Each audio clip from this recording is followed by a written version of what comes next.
อันนี้จะเป็นอันซิ่งเนาะเป็นเครื่องสั่งน้ำหนักสมัยตะกี้นะเท่าอันสั่งน้ำหนัก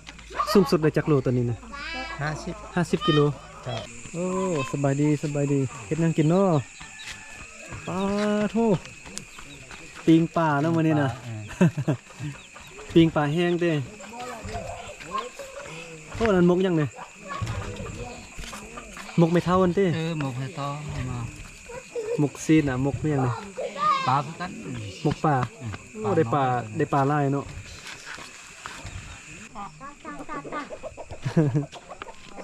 เออสบายเลิศไม่เท่าจื้อใครบอกไม่เท่า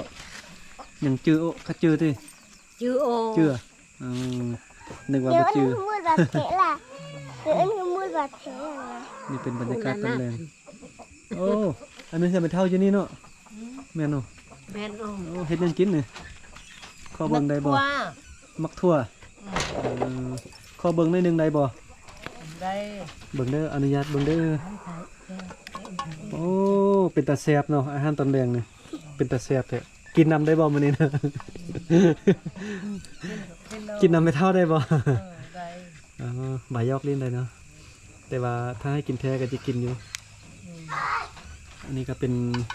อาหารตอนแรงเนาะไม่เท่าเนาะต้มมักทั่วกิน อันนี้มันอัน สิง เนาะสั่งน้ำหนักกันนะ สิง50 พระเท่าอันสั่งน้ำหนักสูงสุดได้จากโลตัวนี้นะ 50 กิโล เจ้า อ๋อแบบสมัยตะกี้เนาะ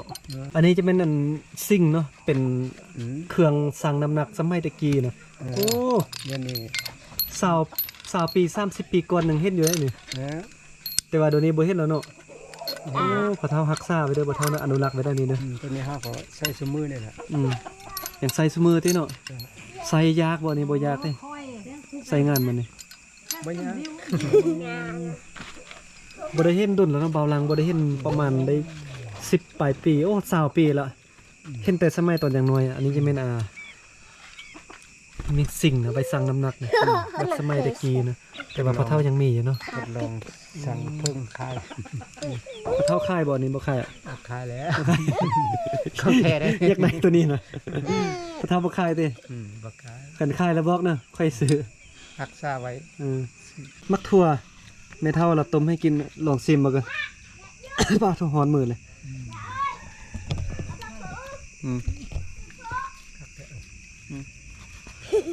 โอ้เซฟเนาะมันดีเนาะ